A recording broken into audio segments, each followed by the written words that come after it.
प्रत्येक भारतीय को हेल्थ आईडी दी जाएगी। ये हेल्थ आईडी प्रत्येक भारतीय के स्वास्थ्य खाते की तरह काम करेगी।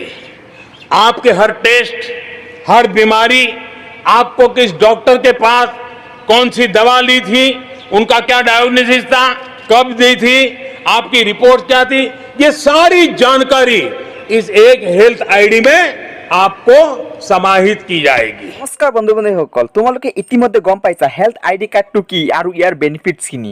তেন্তে বলক বন্ধু বান্ধৱীসকল, তোমালোকে এই কাৰ্ডটো কেনেকৈ বনাব আৰু কেতিয়াৰ পৰা এই কাৰ্ডটো তোমালোকে বনাব পাৰিবা। ইতিমধ্যে ভাৰতৰ অন্য ষ্টেটবোৰক যেনেকুৱা ইয়াত আছে আন্দামান নিকোবাৰ, ইছলেণ্ড, চণ্ডীগড়, দাদৰ and Nagar Haveli and Daman and Diu, Lakshadweep and পদুচাৰী, এই সকলোবোৰ ষ্টেটত এই হেল্থ আইডিটো বনোৱাৰ কাম ষ্টাৰ্ট হৈ গ'ল। এতিয়া কথাটো হ'ল যে এই হেল্থ আইডিটো কেতিয়াৰ পৰা অসমত বনাব পাৰিম, এইটো জানিবৰ কাৰণে চেনেলটোক এতিয়াই ছাবস্ক্ৰাইব কৰক, লাইক আৰু শ্বেয়াৰ কৰি দিব।